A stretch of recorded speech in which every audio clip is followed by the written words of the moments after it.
So, clear it out. Sibilance. That's right. Oh. Yeah. Oh, yeah.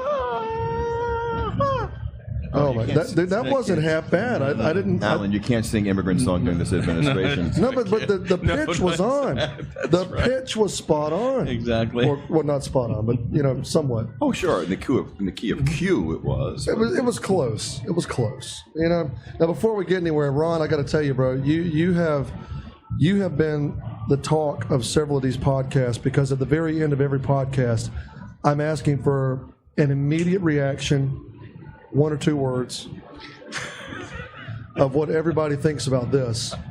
And needs a haircut. Bernie Williams literally said, "Where's the follicles?"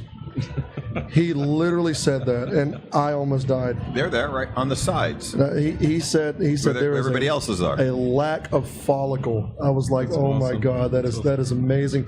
One person actually goes, "Whoa!" Dude, that just scared the shit out of me. I'm not kidding. It happened. That's awesome. And that was beautiful. But I'm not letting Bernie sit in with us. Yes.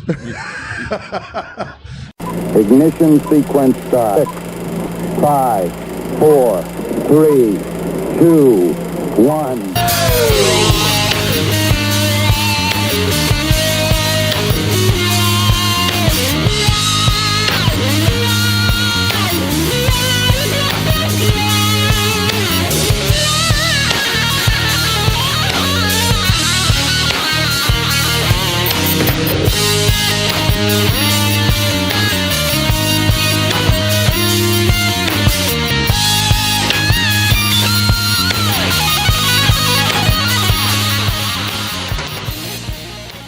Hello, Alan Friedman. Hello, Thomas Claxton. Hello, Ron Bienstock.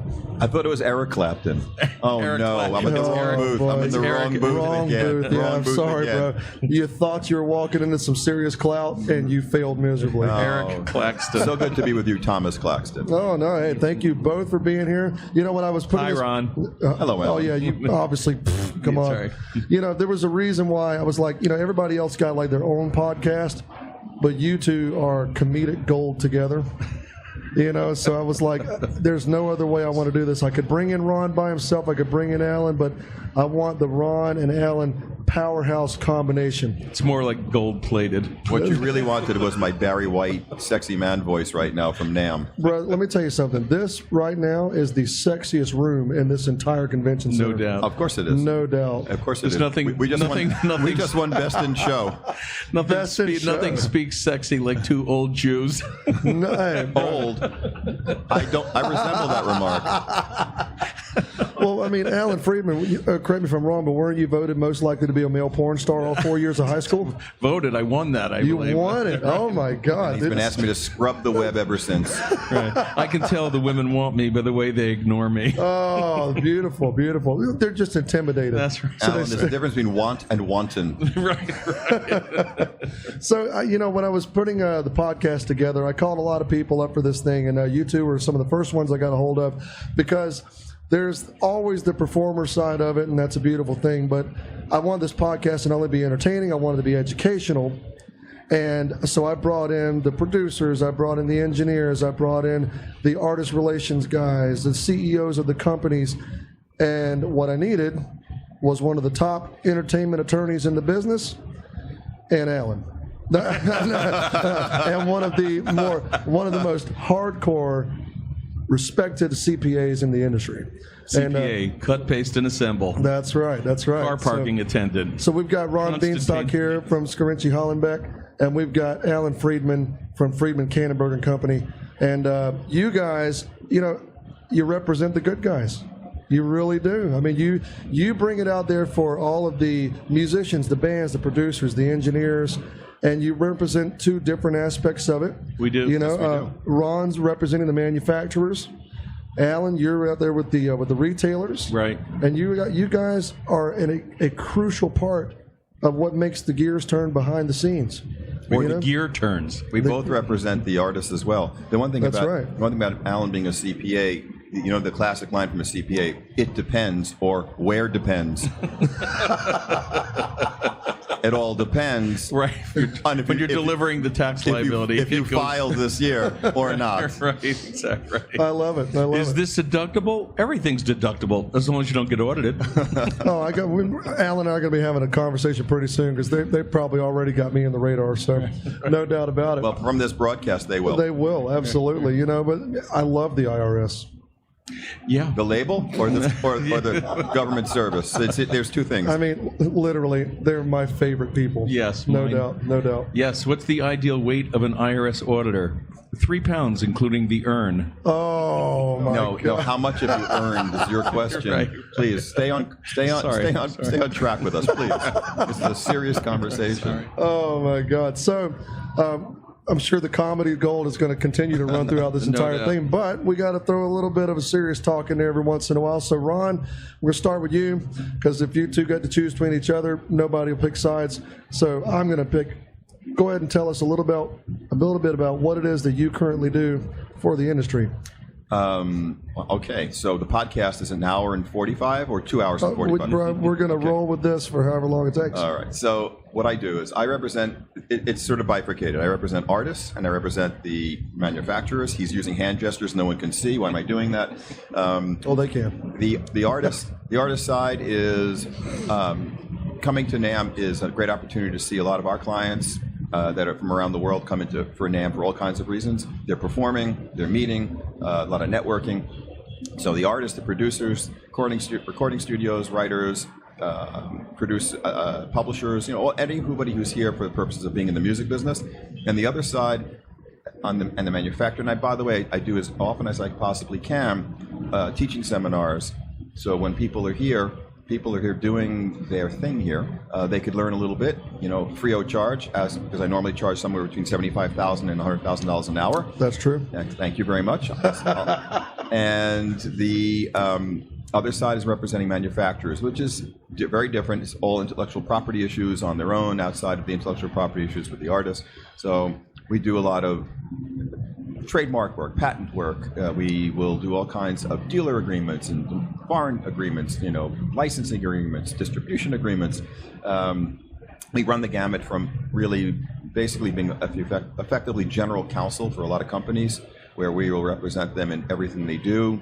I have long-standing relationships with a lot of these companies for 35 years plus.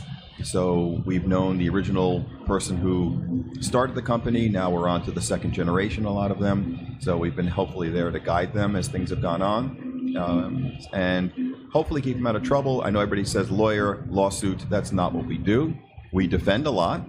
And we try not to make trouble. At any opportunity, I'm there to resolve something. But some people just can't seem to get out of their own way and do sue people. So if Alan gets in trouble for the shirt raising that he did earlier on the NAMM floor, could you defend him? And I would just say, in terms of fair use, it's never if, it's always when. I would say the defense there is that was artistic and probably that was artistic. It was artistic choreography. So you believe the art is in the eye of the beholder thing? Absolutely, and it's a lot of First Amendment issues going on there. A man has a right to dance.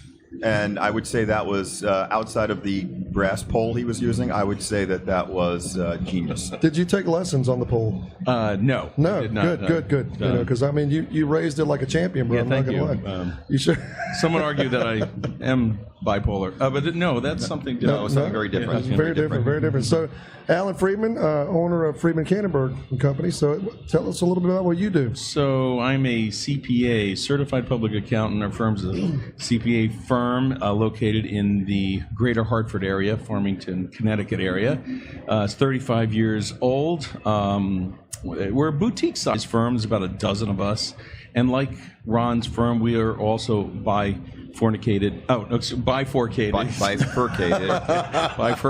Can't take him anywhere. Oh, my God. So I'll speak to the business side, and then I'll talk about the individual side for a quick second. So on the business side, the majority of our clients, they're all in the music industry.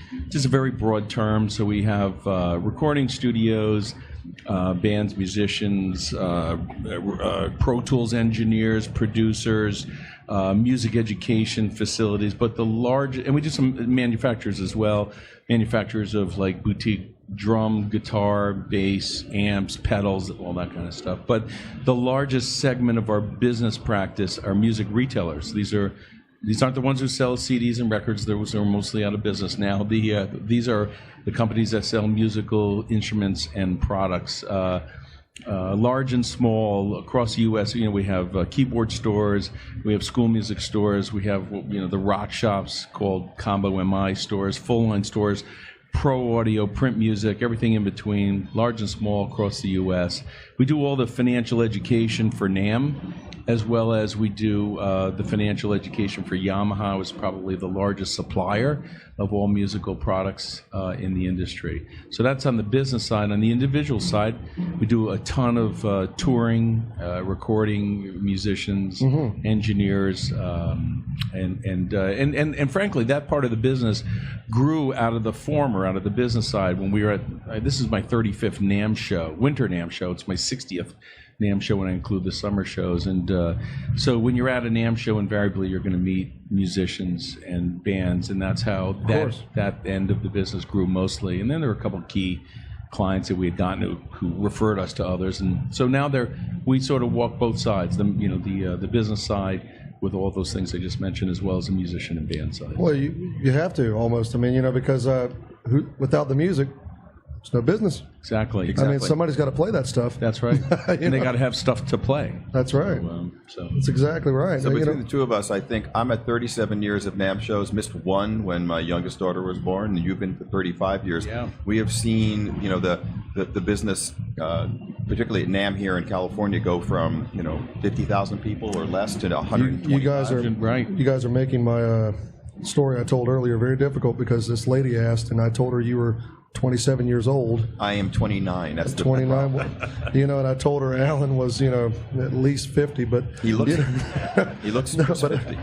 I told her, really, I said, Alan, no way, 18 at the max. 18 in maturity level, yes. Absolutely. I tell you, one of the things that I look forward to the most, though, honestly, is being able to hang out with you guys in whatever time I can, because you guys are extremely busy during the NAMM Show. I mean, you're busy as it is in everyday life, but I can at least get you on the phone every once in a while in the world. But at this thing, especially this one, especially Winter NAMM, because as people tell you, Winter NAMM and Summer NAMM are two different beasts. Yeah, they are. And but the Winter NAMM Show, man, you guys are running around like crazy, and you're in such high demand. You're giving your speeches, your seminars, and all this thing. Right. And it's amazing that you guys can even keep track of it all. It's crazy. Like, Ron's an awesome bass player, and thank you. You're welcome. Alan is an amazing guitar player, and it was not a paid-for advertisement. Thank you. Well, Brian Adams taught him everything he knew. Exactly. I'll take that compliment. I like Brian Adams. Anyways, we know. So we used to love walking the show together and looking at gear. In the earlier years, we always made time to do that. It's become near impossible. I don't get on the floor till like today, Sunday. I'm here actually a few days earlier before the show even starts.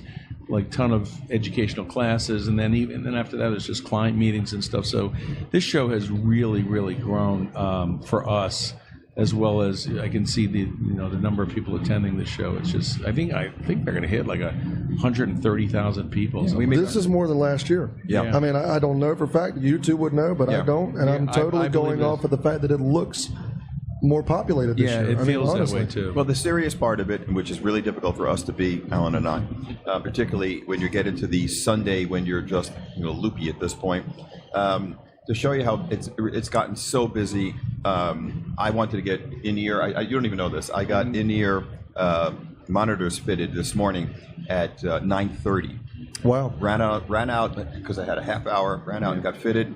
Had people plug up my ears so I couldn't hear anything, which was the greatest thing in the world. They're in the middle of the percussion area.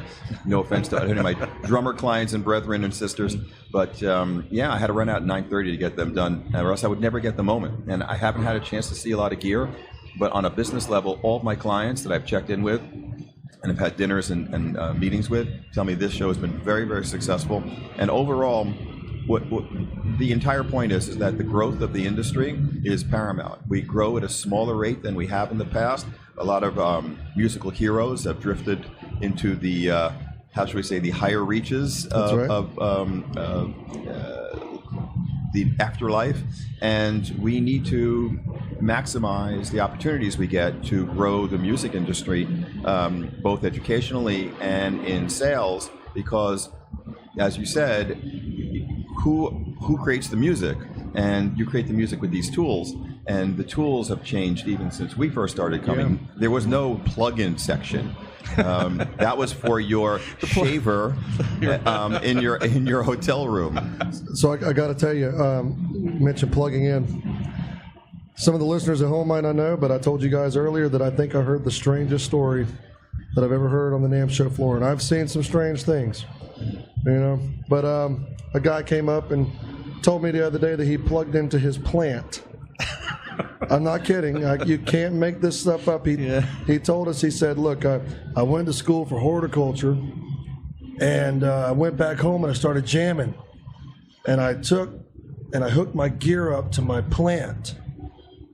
And we're looking at him like, wait, what? And he goes, yeah, so I thought I was crazy because I couldn't believe what was happening.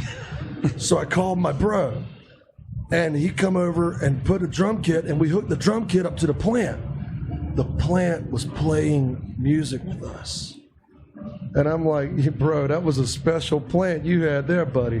I mean, we didn't know what was up with this guy. It was the most hilarious thing I think I've ever heard in my life. He may have meant the recording plant, the old studio, and it just got everything confused. There could have been some alcohol involved. Well, maybe he was calling mushrooms a plant. I don't know. There could have been mushrooms involved. I don't know, but I tell you, it's you guys are not only you're not only attorney and accountant.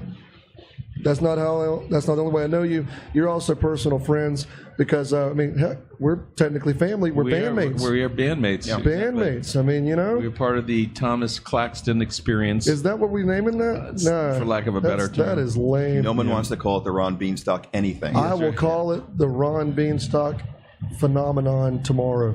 Wow. Yes, after the show. Good idea. Yeah. It'll go over well at that point. Good idea. No, absolutely. But look, hey, that was a good gig. That was a lot of fun, man. Played the House of Blues in Nashville. No, Hard Rock Cafe. That too. You ruined our relationship with them. That's right. It was so amazing he doesn't even remember the name of the place. That's right, the Hard Rock. But we started that out in 2018. It was a lot of fun. We had Jonathan Mover on board, and a lot of great players. And then in 2019 we did it again. We brought on our buddies Robert Hale, Brian Ottens. Yes, went out there. They were terrific. Oh, they were fantastic. Great drummer and keyboard player. Robert Hale has played with so many people that it just blew my mind. I mean, the guy has worked with Sammy Davis Jr., Frank Sinatra, Celine Dion. I mean, just so many people. Yeah. And how many people could sit there and, take credit for, working with Frank Sinatra? Well, right. Wow. That brings up the point that I think nobody will ever know who anyone has played with. Some of the people work for the companies, like Robert. They don't know what kind of musicians they are. They assume sometimes incorrectly that they go home and play, to a Beatles track and they hope to get it right. Sometimes they don't even give them that. They don't give them that credit. They're like, oh, he's just a business guy. He doesn't play. Alan's been on stage with Toto. Alan has played with, any number of luminaries. Not just holds his own against the best in the world. And I still think, I tell this to Alan, he's going to turn all red now, but if he wasn't a CPA, he'd be making his living as a guitar player, and people saying, I have the Alan Friedman technique down. Wow. That's a hell of a compliment. Which has nothing to do with playing guitar. Stay with me. Is it all in the wrist? Yes. Keep it clean. All right, there we go. We went now below the curve. All right, everybody back up. Everybody back up. Oh, do we have to? Yeah, wait for a minute. So, hey, look here. Get your mind out of the gutter, counselor. Look at me being serious. That everybody, There's a lot of wrist technique in playing the guitar. There is. Yeah. Look, it's really easy to play with these people because all I have to do is threaten them with an IRS audit, and they say, okay, fine, we'll play with you. Don't you love how you and I are pure-minded, and the damn attorney over here is just going way off in the left field? You can't. You got to reel me back in. So all of those people that we were playing with, plus we had. Okay, now of course it's Sunday afternoon, and I've already lost my mind thinking of who it is. From when we did the Pink Floyd set. Scott Page. No, from Kid Rock. We had Kenny Olson. Kenny Olson was with us. Yeah, He was an absolutely. amazing guitar player. Kenny's incredible. And a sweetheart of a guy. And, you know, I think that people get surprised sometimes. Here's an important point. The original NAMM Jam was played by people from the companies, the bands from the various companies. And it was an opportunity for them to go play in front of people who would say, wow, that person can really play or sing, and would really be surprised. And it sort of changed into something else, you know, where they had like little unknown artists all of a sudden showing up, like Stevie Wonder or what's that band, Earth, Wind and Fire. You know, they have a career, maybe. After the Love Is Gone, one of my favorite songs. Kids seem to like them. So you and then, you know, when you get to play in front of your peers and they see, you know, for example, like guys like Alan and others playing, you know, incredibly, you know, complex and amazing solos, and they go, I had no idea. That's what makes the whole thing go around. There's this other band that I play in called Prince, Printz. Everybody was from the print music part of the retailing, or actually in that case, and might I say, publishing. you come up with the best band names I've ever heard. Well, yeah, I'm in an all CPA band called the Accounting Crows, and then there's my most recent band, Alan Friedman and the Well Hungarians. I love it. It's actually Well Hung Aryans, actually. But anyways, but I digress. But the joke with Ron and I is that our bass player has been known to be pulled away at the last minute. And so Ron is our first call bass player, but unfortunately we always let Ron know he's playing a full hour set about 35 minutes before he goes on. I think you're being generous. Yeah. I think you're being. This is not an exaggeration. 10 minutes. I'm giving it 10. Yeah. And you have to know how this works. So all of a sudden, Alan shows up at my hotel room at midnight and goes, the 20 songs I sent you an hour ago, we're only going to play 4 of those, and now we're going to play 20 more of these things. And this, right. And so, by the way, did I tell you we're playing this one tune that you've never heard of? Right. We go on stage in 10 minutes. Let's run these songs. This is exactly what happened. This is not an exaggeration. This is my life with Alan. I have played so many times with Alan at NAMM where we'll be walking on stage. This is absolutely what happened. Doug Wimbish remembered this one. Living color bassist Doug Wimbish, one of the most amazing Incredible. musicians in the world. So we were playing with Will Calhoun and the horn section from 10 Wheel Drive, and I'm walking onto the stage with Alan, and he says, "You know what we're going to do?" That's exactly what he said. "You know what we're going to play? It's that song. It's that it's a bluesy thing. You can remember? Yeah." And I said, "Alan, what key is the bluesy thing in?" And before I know it, he starts playing. Thank goodness I realized it was Red House, and we were going to do it in the original key, which is B. Right. Which would have been interesting if I came in another key. I got to defend Alan a little bit here, though. Just a little bit.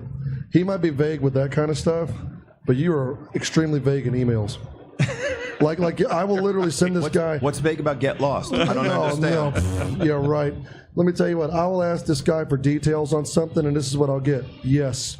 Right. I'm like, that didn't tell me anything, Ron. I didn't charge you for it. That's the key. You know, that's the key. Like if it was billable, you would have had 10 words. Exactly. That's I would have just had 10. Over 10. Bill's going. Like even in our meetup earlier today, 10:30. Where at 10:30? Right. You know, I said our booth. Yeah, after I asked you where. No. I mean, you know, you have to almost pull details out of this guy. You know, so you know what? He's a busy guy. He kind of don't pull. Let me tell you what. It has nothing to do with that. He just sits there and gives the quick answer. So you know he deserves whatever you're throwing back on him with those 10 minutes ahead of time. But I love him. But I do love him because he's awesome. Because you know what? I have to give him credit. He always rises to the occasion, and it's like as if he had been practicing the stuff for weeks. So when he shows up.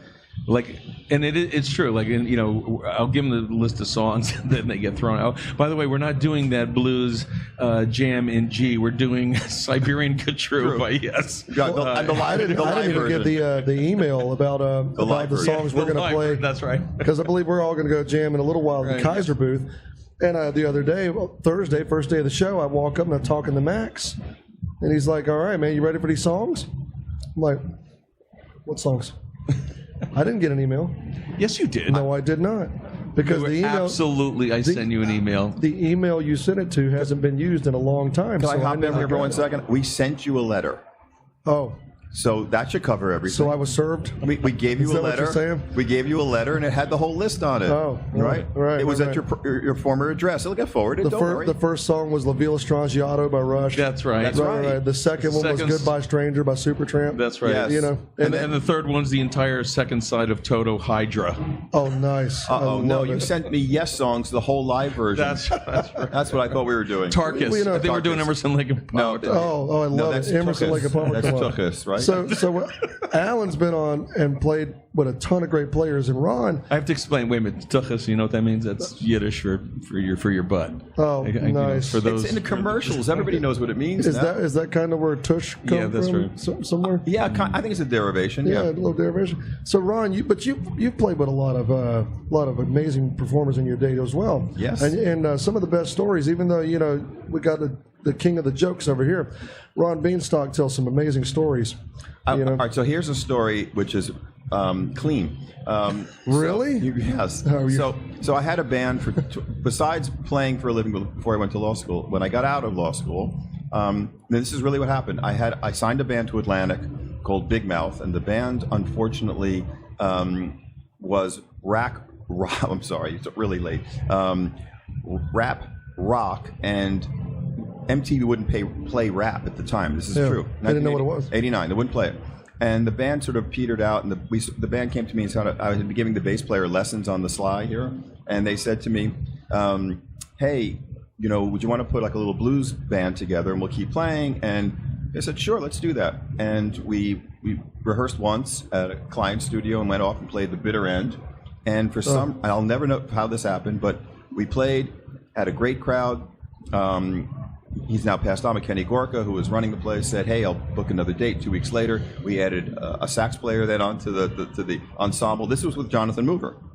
And then he played the second gig, and we had, no note. We didn't put out any promo, nothing else. And then there was a line out the door. I had no idea what was going on. And I said to Kenny when I walked in, "Why is everybody here?" And he said, "They're here to see your band, counselor."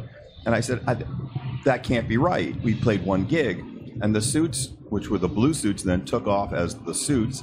We did 2 albums, played on Conan a bunch of times, and Lib DeVito was our drummer, Jonathan Mover was our drummer, Andy Began was our drummer, Terry Brock was one of our singers, Paul Bernhardt was one of our You're singers. talking about drumming royalty. Yeah, these are and so from all of this, we went on tour. We were playing with Curtis Mayfield. We were playing all these amazing venues. We played with the Doobie Brothers, and this went on for years. I believe the Doobies are going into the Rock and Roll Hall of Fame this Yes, year. Yeah. yes, they are. About time. Yes, they are. Way overdue. So the story is that I am playing. I used to come straight from the office. That was the joke. That's how we got to be the Suits, because I would wear my suit.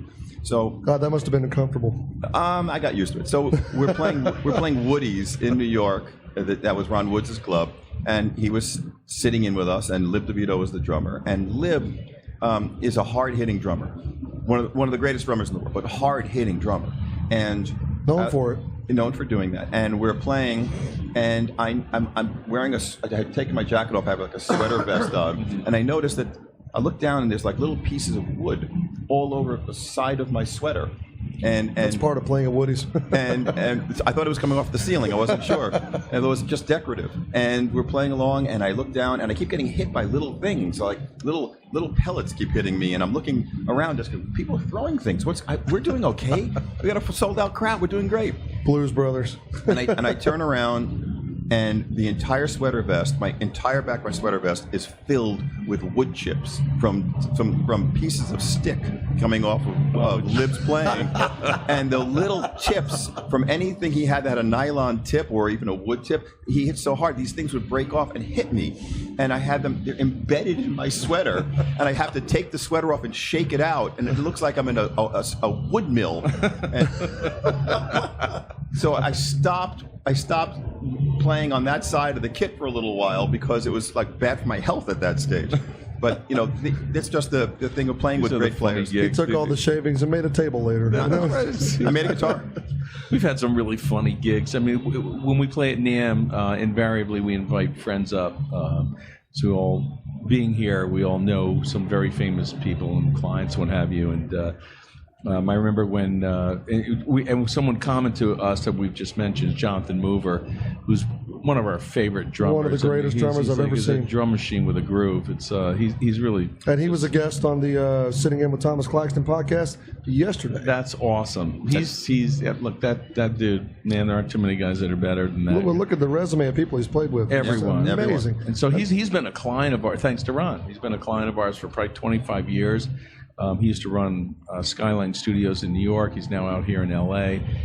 But I'll never forget, like, two very funny stories. When we were playing here at the Hilton, Jonathan was supposed to come up, and he was standing off to the side, and we're about to do a tune, and I'm waiting for, and he's supposed to come up, and he taps you on the shoulder. He goes, "Look, I'm not playing." I go, "Why?" He goes, "I'm gonna have this guy sit instead." Simon Phillips. Oh, wow. So we've had, those are the kinds of things that happen. Greg Fillinganes. Greg Fillinganes is a client of ours. One of the nights that I was filling in for Steve, we had Greg Fillinganes play. Yeah, Bobby Kimball, lead singer of Toto. Yeah. Jason Sheff from Chicago. Yeah. Here's a very funny story. So one night we're again a NAMM show, and there's this guy, who's annoying me the entire set. He keeps coming to me.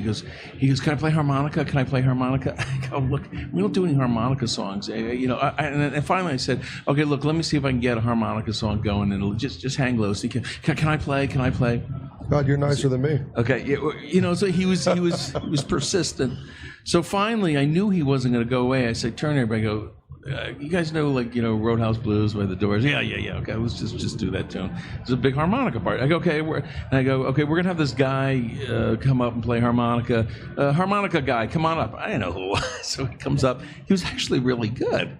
So we're playing this tune, and we finish, and I was sort of the MC for the band. I go, "Hey, let's hear it for the harmonica guy," and everybody's clapping. And our bass player steps up to the mic and goes, "Al, that was Lee Oscar?" Yeah. That's Yes. And Al, by you saying the harmonica guy, that's almost like saying, "Hey, let's hear it for the guitar guy," and it's Leo Fender. It's like that kind of thing. Wow. Yeah. Wow. Lee Oscar's a client But you know of ours. what, Amazing harp Yeah, player. terrific. But he might have actually liked it. I've actually found that some guys, when you don't treat them, like they're way up here, you treat them like an average person, they like it more.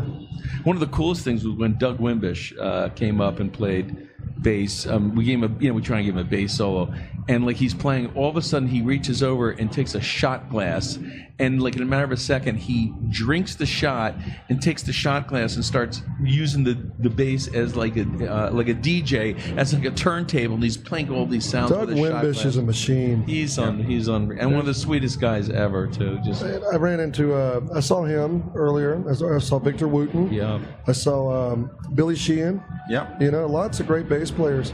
So going back to the bass player here, let's take it back a little earlier than that. So I believe you were on stage with Chuck Berry. Let's make that a short story. I'll just say this. Chuck, no one seemed to know that Chuck had a temper. And I'll sort of suggest this, and I'm going to make it brief because the podcast is only 3 hours. No one seemed to know these things, and I don't know if anybody's aware, but Chuck, he used to hire bands, and the bands were pickup, and he didn't pick the pickup. So people were, it's like word of mouth. Have a different band all the time. Different band all the time. There was one guitar player who I saw who had been on a couple of gigs, and that's from this story. And I don't know if he's listening. I hope not. But I recognized him from a comb over. Nice. Yeah. Nice. So I'm sorry. That sounds terrible, but it's true. It's coming from the. Oh, never mind. I have no hair, so I can say these things. But I had hair then. I had it when it counted. And to suffice to say this is that. Chuck slapped the keyboard player for missing a move to the 4, and he hit him so hard that he left a hand imprint. He was a bigger guy than you thought, and also big hands. Slapped this guy so hard that he left his finger marks across his face. So he branded him. He was so stunned. He was so stunned that he kind of backed away and stopped playing for a second, and Chuck just walked back past me, and I grabbed my bass, not superstar style, but like my hand over the fretboard, saying, "Okay, here's the New York Post headline: 19-year-old bass player kills rock legend." Because I thought if he's coming near me, I'm going to defend myself. And then he went past me, and then made these turns, and. So fast forward, I mentioned the Suits. So the Suits are playing a gig, and Ed Ahlstrom, amazing keyboard player, Ed Ahlstrom is our keyboard player at the time, singer, also a keyboard player. And Ed's backstage with me, and everybody's talking about Chuck Berry stories. Oh yeah, when I played with Chuck, this happened. I played with Chuck, this happened. I played with Chuck, and they're all horror stories of things going on that it just sounds like a terrible family Thanksgiving, you know. And he said, yeah. So on our gig, he hit the guitar player so hard. And then everybody started to go one by one in the room from all the musicians that we were hanging out with, saying that when I played with Chuck, he hit the bass player. So apparently he got, from this one night, we're finding out he hit at least 8 people. So there's no continuity in any of this, you know, the amount of temper he had. So years later, when they did that All Hell Rock and Roll movie, I think he hits Keith Richards.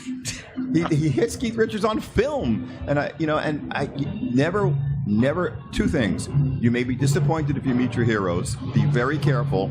Possible. It can be very disappointing sometimes. And second, be careful about rock stars that hire you, and you don't know if they've got a temper or not.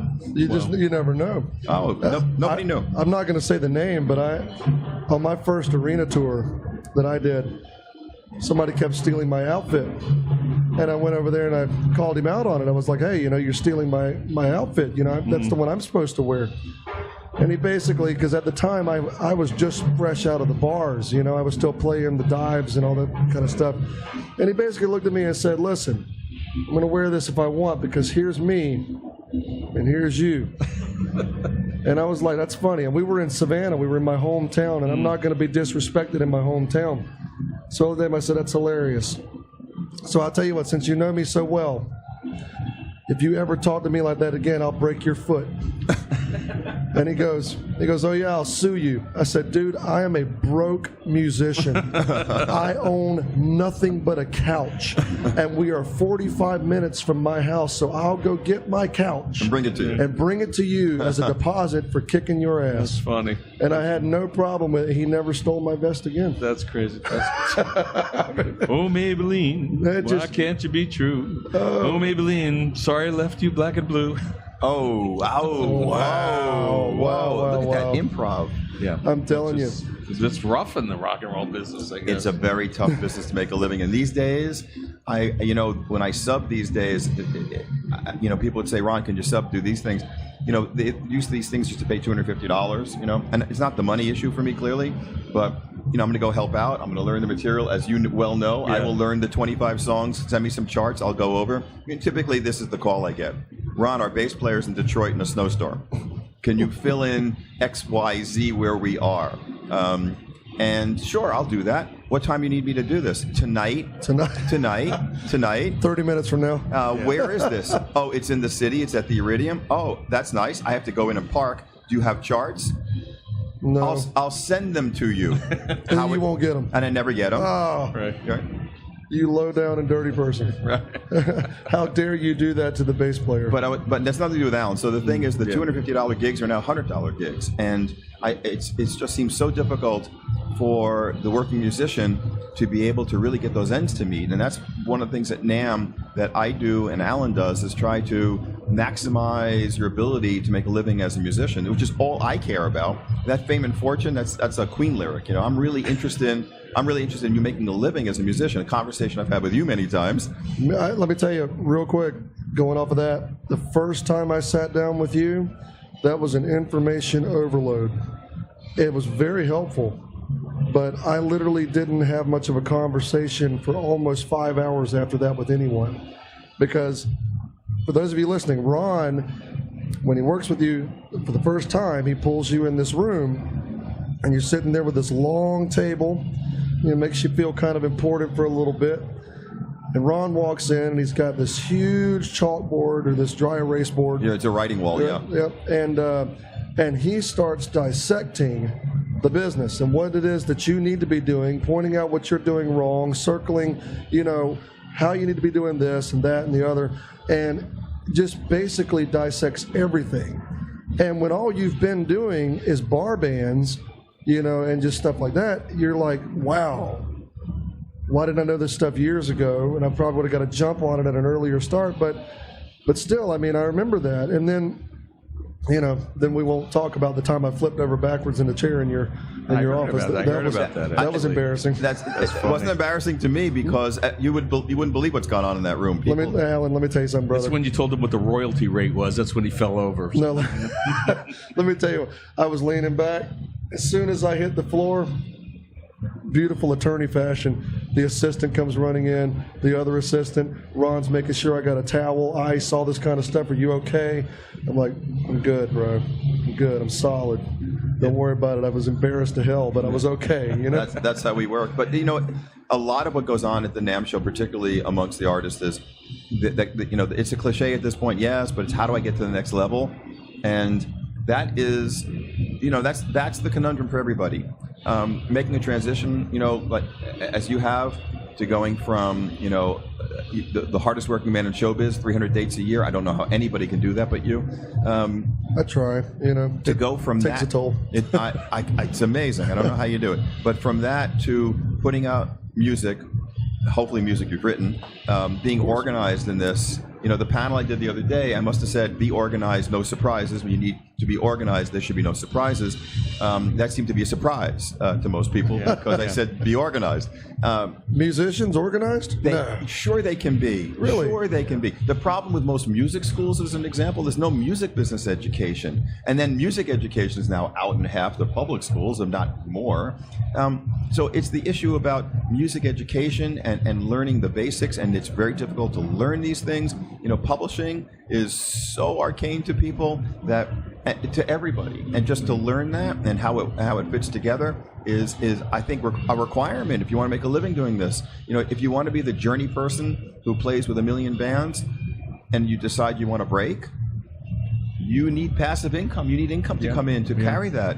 You know, I don't know how people can do this. You know, it's amazing. Like what you were talking about, Thomas, the lesson that Ron gives, the education. We've taken that class from him a dozen times. Every time we have new employees that join our firm, we head down to New Jersey. It's amazing. And it's great, the 4 income streams. And you'd think that I'd have that memorized at this point. I don't see how any human being in the world could have that memorized. No, there's a lot of intricacies to it, but it's probably one of the best investments of time a new musician or new band can make, is to get that education early on to avoid the mistakes that happen often in later life. I was at a panel discussion yesterday with some of my favorite musicians, Steve Lukather, who is a good friend of mine, and Lee Sklar and Jim Keltner, and there was a music entertainment attorney there.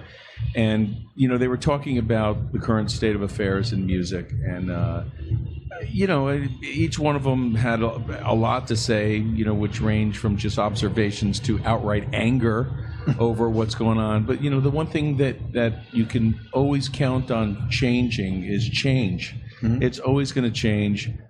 And someone's always going to make the money. It's just the idea is we want to get to be the artist. Mm-hmm. And so you've got to find out how things are changing, adapt to those changes, and find out how to monetize it. You know, so, you know, okay, the money isn't in recording these days, it's in performance. That seems to be a trend. But, you know, which I'm not arguing about that. No, I love it. I'm not complaining, exactly. Should I say. Our job, because it is changing, our job has always been, and has become even more important, that we protect the assets that the musician owns and have them amass more assets through income. And one of the ways that you amass income is by minimizing taxes. So that's so foreign to most creative people. Creative people are very front end. You look at any of the owners of music stores; they were or currently still are musicians. That's why they bought themselves a job. Most people who turn those gears are. They are. They can't look at the two of you. Musicians first and foremost. Exactly. You know what? Ron and I probably went through the same thought process that music store owners and manufacturer owners went through, which is that at some point you start weighing the cost-benefit analysis. What's the likelihood of the benefit of us making a really good living by performing versus the cost, not only the monetary cost, but the cost to a family, cost of time, things of that nature. So So instead, we decided to be. It's a lesson I don't think I've learned yet. Yeah, no. Well, here's the rule.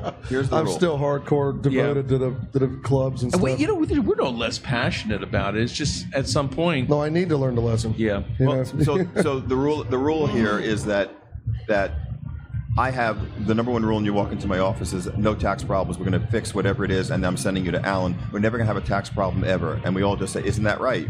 And they say, I guess so. It's a no. Let's all agree right now. And that's the first and most important thing. No tax issues. You know, I have done deals for people and with substantial amount of income involved, only to find out, without them telling me, of course, that I would not know, that there's an IRS lien on their income. And so the entire deal I just did all goes to the IRS. Could I have avoided that? Yes, I could have avoided that if I knew. We would send them to Alan. Alan does the deal with the IRS. We you know, in kind, you figure it out, you figure out the agreement, and they go home with some dough. The interesting thing about, I think we've been on a parallel course, both of us, until we met like 25 years ago. But I always wanted to be an entertainment attorney. I was 17, and I said, I'll play music for a living, and then I'm going to go to law school. And I was playing in a band that had... How many people would say that? I mean, you know. And believe me, that was forced upon me more. My parents, it's not what a nice Jewish boy does. You don't go out and play in a rock and roll band. You know what the definition of an accountant? It's a Jewish boy who can't stand the sight of blood. Wow. Oh, my God. According to most Jewish parents, when does a human embryo become a living fetus? When it graduates med school. Okay. Anyway, all right. So moving on from there, and by the way, I'm just going to swap over topics for Alan for 1 second. So Alan and I have done some presentations together. Yeah. And I can try to give the most information I can, with some levity, and try to do whatever I can.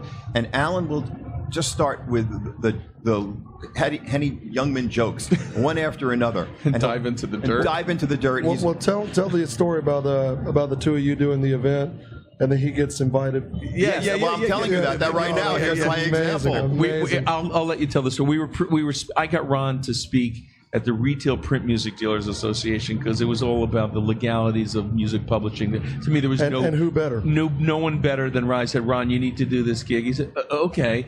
You know, they flew. Where was it? It was in Philly, in Philadelphia, and he came into Philadelphia. Okay, Ron, take it away. So Alan and I have. It's our turn. We get up to do this together. I say one word, and Alan starts with jokes, which I have to fire back because he starts with lawyer jokes.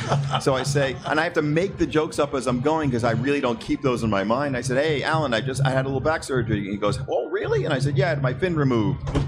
Oh my God! So we're in front of the entire group of people, and Alan is firing jokes, and the jokes are going lower and lower below the curb. Oh yeah, of course. We're getting more and more risque. No filter whatsoever. We're at the point now where it's at that level where I'm concerned that somebody's going to be pissed. That someone's going to get really angry, and of course they're laughing hysterically. And so I say, well, okay, at some point let's get back to the topic at hand. And Alan goes, why should we do that? Which is exactly what he said. And he doubles down. Right. And then goes for the 3 or 4 absolute grossest things you could possibly imagine. He does the guy swimming in the pool joke, the head in the pool who drowns. I mean, it's just so... Because why not? Right. You know? He literally, there's no end to these things. And I'm thinking, okay, I look at my watch and I say, I guess this is what RPMD8 is. I don't know. This is what it appears to be. So I start talking about music publishing, and I'm talking about the future and the digitization, and they're all looking at me like I've got 3 heads. And I said, maybe we should be talking about how many choral arrangements we're keeping in the back room. We should be talking about the future where it's going to be all on an iPad. And Alan will back me up. I said that. And I said, one day we're going to just have a little button on the floor, and we're going to have the iPad turn. And, all came true. And they never, ever asked me back. I've been speaking there since 2001. Alan has been there 19 years in a row. Oh, my God. But I'm not surprised. I love that story. I think it's funny. You know, the turnout, sorry, Ron. You know, it didn't go well for you, did it? Yeah, you live, you learn, you know. Only if you had better jokes. You win some, you lose some. It was kind of sort of going on at NAMM, too, like early on. I've been speaking here for a long time. And like I'm going, there's no better guy to speak here than Ron. Finally they had him start speaking, and like then all of a sudden I'm here, hey there, Ron Bienstock's really smart. Ron Bienstock's really good. No, I've been telling really? you that for 20 freaking years. Why don't you get him to speak? They didn't say I was smart. They just said that he speaks really quickly, and I think he said something important, but I'm not sure when it was. There's always levity when he speaks. You don't need to go to a stand-up comedy show. You just go see Ron speak. It's the same thing. But NAMM, I got it in all praise of NAMM, and particularly Joe Lamont and Zach. Yes, and Mary Larson. Zach too. Phillips and Mary Larson was in here earlier. Yes, she's that and Eric and everybody else who are a fabulous team. I did a publishing 28-minute sort of TED Talk style, and it's on the NAMM website. They've allowed me to have it on our website, and I think it's a pretty good primer for how to get at least some thought process started on how publishing works. And Alan was in the audience, and I am sure I picked on you in the audience. Yes. Which, of course, why wouldn't I? But if you haven't seen any of Alan's tax seminars, they're all, NAMM has all of these, do a great job. Go and watch these things and get yourself organized, because they are priceless, literally priceless. You and Daniel Job, do an amazing job at NAMM of doing this for all these years. Very selfless of you. Thank you. And very important for everybody who may be listening to this. I'm sure it may be just my wife, but because Alan's wife's already outside listening to this, so that may be it for her. This lady deserves a trophy. Yes. I mean, she really does. She's sleeping. Anyone that could put up with this guy for that amount of years, I mean, deserves some sort of an award. I think so. They They call her Saint Beth. We all say that.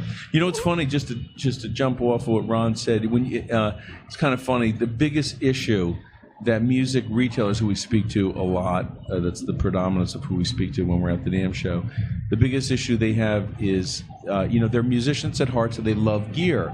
So would it come as any surprise that inventory management of their product in their stores is the biggest issue that they're facing every single day? Now, you would never know that looking at the NAMM show. If you just look out here, and you don't really see much gear here, other than the 1.3 million square feet of space that this show takes up with all the product. It's a real issue. So there's issues on the musician band side. There's issues on the music retailing side. There's issues with IP on the manufacturing side. So all of those issues and problems can be solved, but you have to be proactive and get good professional advice up front, just like as Ron was saying. And all of this is international as well as domestic. I mean, the world, putting your music out in the world on a digital platform is placing your music on a worldwide basis now. And your products that come out are going to be on a worldwide basis, and you have to be aware of intellectual property issues around the world. And so the trade show, this particular trade show, has become a massive international show, even more so than Frankfurt is, and Shanghai. And so learning this information, NAMM is the place to go. And so I think that's why you got 130,000 people here. Yeah. They get to know this. Absolutely. So we're going to be wrapping it up here pretty soon, but going forward, are you guys, I'm optimistic about the future of the industry. I mean, looking at this, I definitely am. And where do you guys see it? Yeah, as I am as well. The one thing that Joe Lamont, I remember him talking at a breakfast session a few years ago, and he said something very astute. He said, if you go back to the earliest periods of recorded history, there was always music. There's always going to be music. The product, the sale of products will rise and fall depending on a variety of different things. Pianos tend to rise and fall with the stock market and real estate, and acoustic and electric guitars sort of sometimes fight for the same space. When it's an era of the singer-songwriter, acoustic guitar product sales seems to go up, electric goes down, but then you have other bands or artists that come about and it goes the other way. So you never know really what's coming around the corner in terms of new music and new innovation, and that's sort of the fun part.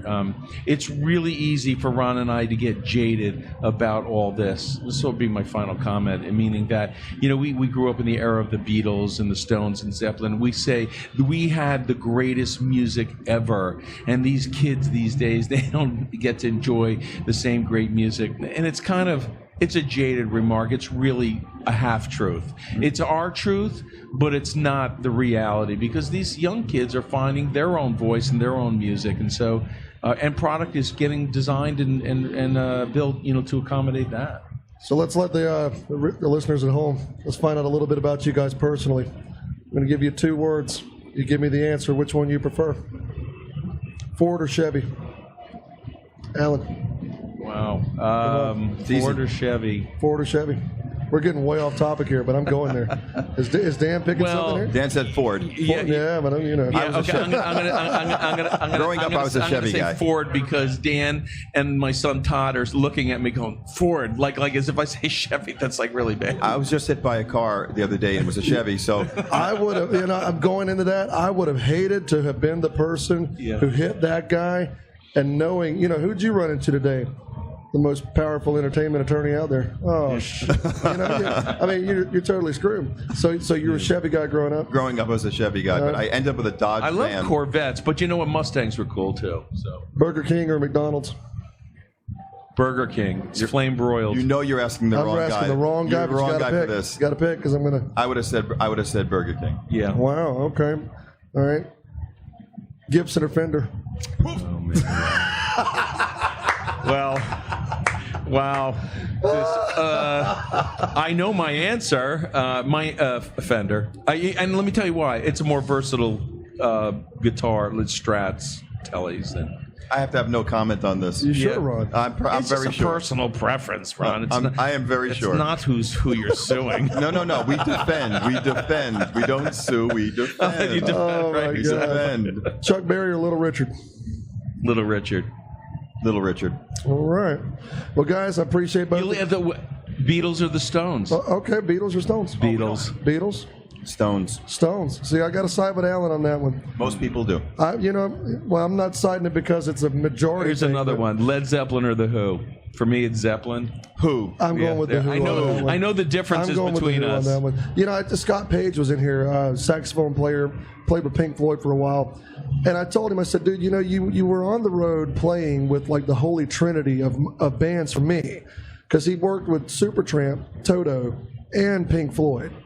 And those were 3 bands that just majorly influenced me. We were talking about Jeff Porcaro's playing. Yeah. And just absolutely incredible stuff. But guys, thank you for being here today on the Sitting In with Thomas Claxton podcast. I do hope both of you had a wonderful time. Thanks, Thomas. Again, Thank you, Thomas. Ron Bienstock, Alan Friedman, 2020 NAMM Show. Big shout out to Gator Cases for these amazing podcast boom stands here Thanks, that they're Crystal. providing. Big shout out Thank to you, Crystal Crystal. Morris. Thank you, Danny Zampino. Thank That's you, Danny. right. Running the show over here. And big shout out to Shure for providing the SM7B microphones for us. So nothing but love for both of you guys. We'll see you soon. Thank you. Rock on. Bye-bye.